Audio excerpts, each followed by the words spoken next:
Today's sparring day. About to get ready to spar. Wait. There we go. Congratulations. He just had a baby. Canelo, when you start off early like that, you can knock them guys out early. Yeah. So those guys, because if you knock out somebody in 2 rounds, that's what I'm like. You're ready for that. All right.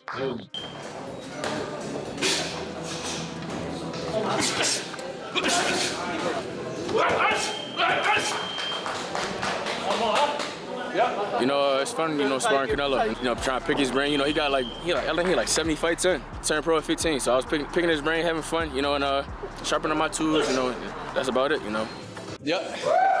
Good rounds. Feel great. Canelo Alvarez has given Jaron Ennis the blueprint to overcome Sebastian Fundora, revealing the key approach Boots could use to exploit the towering champion's weaknesses. This is week 2.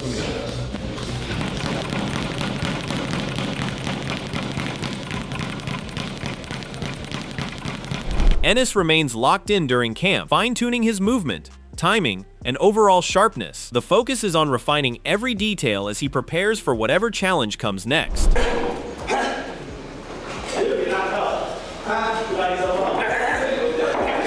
Ennis continues sharpening his offense in camp, focusing on fluid combinations and controlled execution. Each session shows Boots adding another layer to an already dangerous offensive game. Good.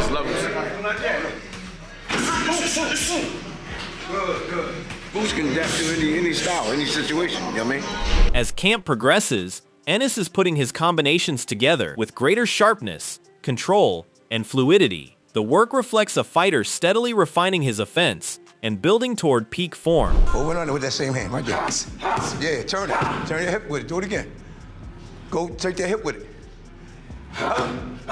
That's it. Do it again. Come back with the hook. Nice. Ennis is polishing his combinations in camp, putting together crisp punches with controlled power. The focused work shows Boots fine-tuning his technique as preparations intensify. Oh, that's me. Oh, damn. Meanwhile, Sean Porter points to Ennis's movement as one of the most impressive elements of his overall skill set. He views Boots as exceptionally comfortable on his feet, with an athletic fluidity that immediately stands out. For Porter, it's another dimension that highlights Ennis's natural ability.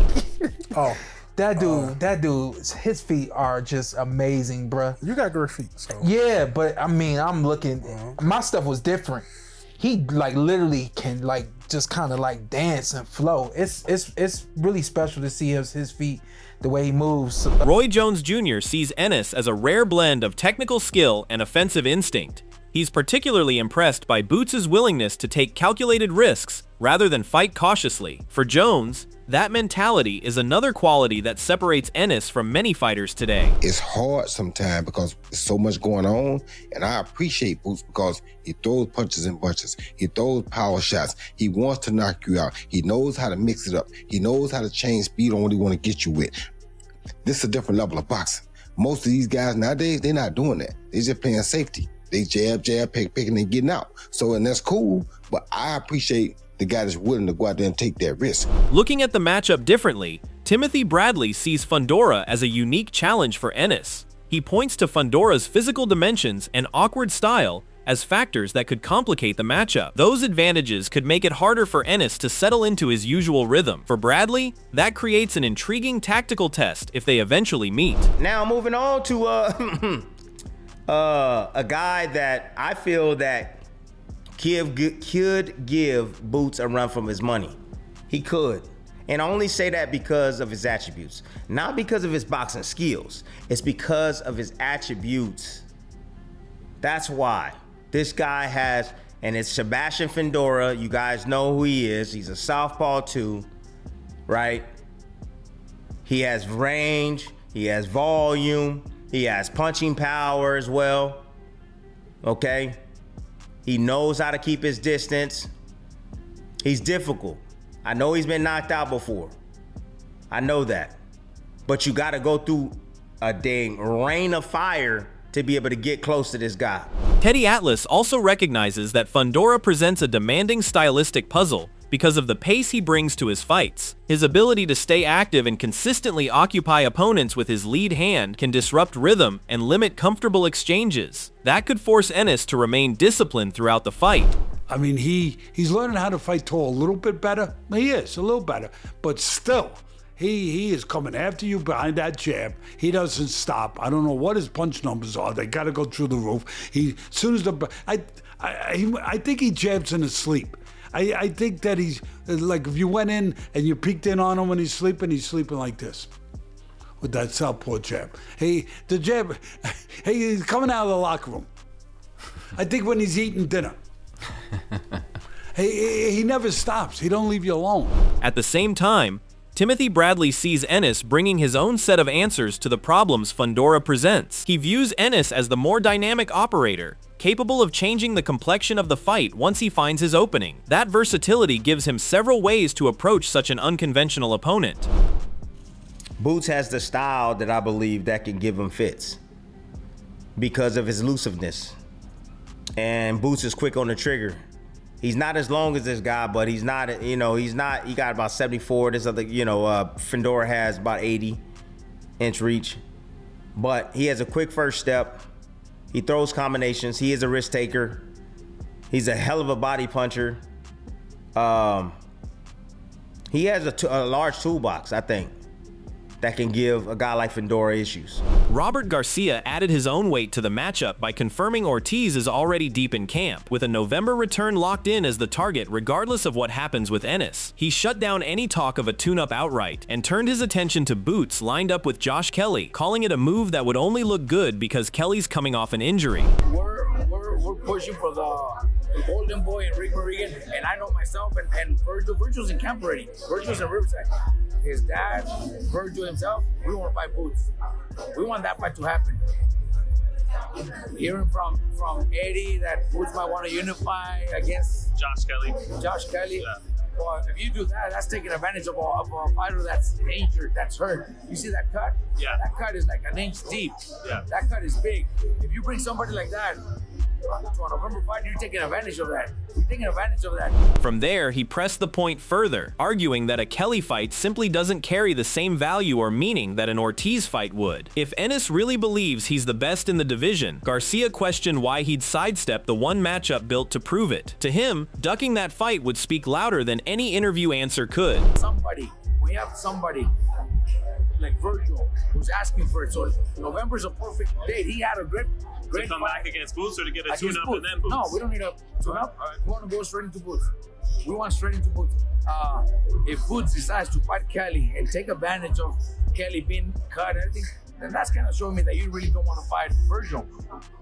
Well, he's already said he's more interested in Kelly and Fundora because he wants the 4 belts. No, that's a lie, because he doesn't want to fight Vergil. He wanted to fight Vergil before. Why not anymore? Because he's the champion. He wants to unify. No, the fight against Vergil is 3 times bigger. Paulie Malignaggi believes Boots Ennis has looked impressive every time out, which is why expectations around him continue to rise. He says Boots needs to keep performing at that level as he moves toward bigger challenges. And for Paulie, a potential clash with Sebastian Fundora would be a tough, highly competitive fight for both men. Kelly, because again, Ennis looks terrific every time he's fought, and so that's why he is this budding star. But when you are a budding star, there's also so much expectation for you to look good every single time out. So we'd have to make sure that Ennis stays consistently looking really great so that he can move on into the picture with Fundora possibly. And Fundora, of course, is a very difficult guy to deal with. Listen, Fundora is going to be difficult to deal with for anybody. And so Ennis and Fundora, I really, really would get excited for Ennis and Fundora. That's a really good fight. And for me, that's not an easy fight for either of them. That's a tough fight to call, man. I don't know. I would love to know what some of the comments think at home. And don't be biased about just because one guy you like one guy over the other. I'm talking about seriously, from a boxing perspective. Ennis and Fundora. Listen, Fundora's an awkward fight for anybody because of the height and the power that he's got at that weight. But from a technical standpoint, Coach Breadman considers Ortiz the most difficult opponent Ennis could face. He believes the matchup is challenging because Ortiz's efficient offensive approach is well suited to exploiting the type of exchanges Ennis frequently engages in. Although he acknowledges Ennis's athletic advantages, Breadman feels Ortiz has the tools to consistently make him uncomfortable throughout the fight. Stylistically, to me, the hardest fight for Boots is Vergil Ortiz. That's my honest opinion. Vergil Ortiz. Boots got them long, kind of like gangly arms, right? And sometimes he load up a little bit, and Vergil Ortiz punch short and compact, right in the mid-range on the inside, right where Boots like it. And in exchanges, Vergil Ortiz, I don't think he's as fast as Boots for like combinations of punches, but I do think that if Boots is throwing single shots, that Vergil's short, compact punches can get there. Because one thing Vergil don't play like Boots. When it comes to the toughest stylistic test for Boots Ennis, Breadman Edwards puts Vergil Ortiz Jr. at the top. He says Boots' longer punches could be vulnerable to Ortiz's short, compact combinations, especially in the mid-range where Boots likes to operate. With Ortiz staying tight and firing directly from position, any defensive lapses from Boots could become costly. But I think stylistically, to me, the hardest fight for Boots is Vergil Ortiz. That's my honest opinion. Vergil Ortiz, Boots got them long, kind of like gangly arms, right? And sometimes he load up a little bit, and Vergil Ortiz punch short and compact, right in the mid-range on the inside, right where Boots like it. And in exchanges, Vergil Ortiz, I don't think he's as fast as Boots for like combinations of punches, but I do think that if Boots is throwing single shots, that Vergil's short, compact punches can get there. Because one thing Vergil don't play like Boots play. Boots sometimes put his hands down, he lean back, he do all kinds of stuff. Roll the shots. Yeah, Boots does a lot of stuff where Vergil kind of just stays in one place and just fires right from where he's at. Danny Garcia views the matchup as a fascinating clash between Ennis's overall talent and Fundora's unusual physical profile. While he recognizes the complications Fundora can create, Garcia also sees areas that Ennis may be equipped to exploit. Ultimately, those contrasting strengths make this an especially intriguing fight in Garcia's eyes. I think that's a great fight. I think that's an amazing fight. Boots definitely got the better skills, faster, hits hard, more athletic. But Fundora is just 6'7", so I think that's the problem. He gives anybody a hard fight just because of his height and he's southpaw. But I think he's there to be hit. Lubman put him down. There was the Mexican guy that stopped him. Mendoza. Yeah, Brian Mendoza stopped him. So he's showing like vulnerabilities. But I think it's a great fight. But I think Boots may knock him out too. Danny Garcia also explains that beating Fundora would require Ennis to accept a demanding kind of fight rather than simply rely on his technical advantages. He expects Fundora to test Ennis physically and force him to stay disciplined under pressure. Even so, Garcia sees Boots' superior talent eventually becoming the difference as the fight wears on. You just gotta get close. Get close, stay tight, move your head, and don't let him keep you on the end of his punches. And just try to touch that chin, touch that body. Getting close, do you gotta take your shot to get a shot? Yeah, it's definitely gonna be one of those fights, like a grueling fight type fight, where it's like, because he's the type of fighter, he makes you fight. Everyone he's fought, he made them fight, made them dig deep. So, but I think just Boots is just a different kind of talent, and I think he should be able to stop him late. Looking at the toughest stylistic challenges for Jaron Boots Ennis, Gary Russell Jr. sees Sebastian Fundora as a completely different test. He says Boots would have to chase Fundora, move his head, and show more than his usual defensive skills. Against Fundora, Russell feels Boots would need to blend his offense and defense together while also dealing with Fundora's ability to fight on the inside. Fundora. Hands down. Fundora. Hands down. Hands down. He would have to punch up for one. For two, Boots, he really have to go chase his man down. It's always like they either the same height, the styles make it where as though they just like in the center pocket, middle of the ring, and they just going like skill for skill. You know what I mean?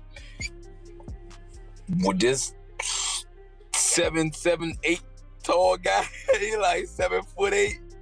He's not about to stand there. He might, you know, but Boots is really going to have to show a different side of his ability. He's going to have to walk forward. He's going to have to move his head a lot more, not just be defensive discipline, but he's going to have to work in between. He's going to have to be defensive and offensively equally as good. You know what I mean? He's going to work it together simultaneously, dealing with Fundora. Because a lot of people forget that Fundora, honestly, he liked to fight in the inside. Gary Russell Jr. expects a matchup between Ennis and Ortiz to come down to skill, rather than movement or ring positioning. He expects both fighters to meet each other head-on, but still gives Ennis a clear edge because of his greater versatility and overall ability. While Russell praises Ortiz's development and punching power, he does not believe Ortiz possesses the complete package that Ennis brings to the ring. I feel like that would give Boots more of a hassle versus a Vergil Ortiz. Vergil Ortiz, he's going to sit there in the pocket, and it's going to become a battle of who creativity is better and who land the better shots. That's it. Boots not going to have to do a lot of running, a lot of chasing. He's going to be sitting right there in the middle of the ring. And it's going to be going skill for skill. That's how that fight would look. Boots would, honestly, I feel like he would clean Vergil up. Now, I'm not taking nothing away from Vergil Ortiz. He's a great fighter. Sound, very sound. And honestly, if he keep going on the path he's going, he'll be a knockout artist. But I don't think he got what Boots got. Giving his prediction on this matchup, Kenny Ellis sees Vergil Ortiz Jr. giving Boots Ennis a better fight, mainly because of his faster start and constant pressure. But he believes that same forward style could work against Vergil, as Boots won't need to go looking for him. Ellis expects Boots to stay composed, keep boxing, and eventually find the shots to stop him. He got a right to his opinion, but I don't think he'll sleep Boots. I don't think he'll sleep Boots. Good fight, though. Do you think he puts a better fight than Zayas? I think he'll start faster, but get caught earlier. He got more. He bring. You think he can start faster?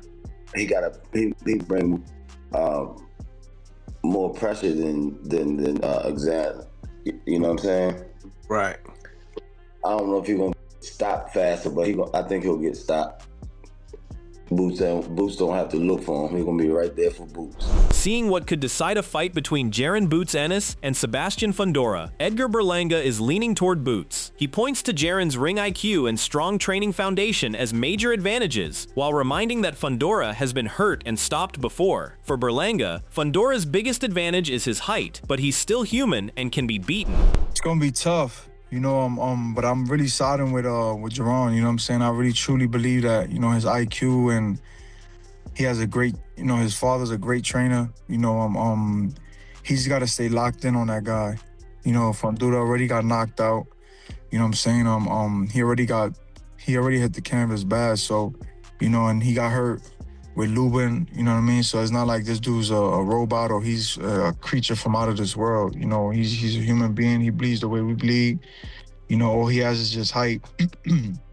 And for you know, Jaron Ennis just has to get a lot of work, a lot of sparring with tall guys. Sharing his thoughts on the potential matchup, Bomac sees the matchup between Jaron Boots Ennis and Sebastian Fundora as a true 50-50 fight. Fundora's height and range give him a unique advantage, while Boots has the ability and talent to match up with anyone in the division. With both fighters still proving themselves against the best, Bomac sees no clear favorite between them. Yeah. I ain't gonna really call it the Boots era. I just think he's a great fighter in the era with other guys that can say this was my era. Mm-hmm. You know, with that, I know like there's the Fundoras and Vergils, like they all have to fight each other to even come to that conclusion. I mean, is that amongst those guys, is there someone stand out a little bit more, or is it still kind of 50-50 across? I think it's a 50-50 across the board, you know, because when you look at Vergil, and when he get guys hurt, like maybe Boots was hurt, you know, he finished them off. You look at Fundora with the range and the height he got, you know, even though he'd been beat before, since then he's just been cleaning them up. With a potential Ennis-Fundora showdown gaining attention, the clash of styles could make this one of boxing's most intriguing matchups. Can Ennis find the answers against Fundora's unique approach, or will Fundora present a puzzle Boots can't solve? Who are you picking if they finally meet? Drop your prediction below, and don't forget to like, subscribe, and turn on notifications for more boxing news and analysis.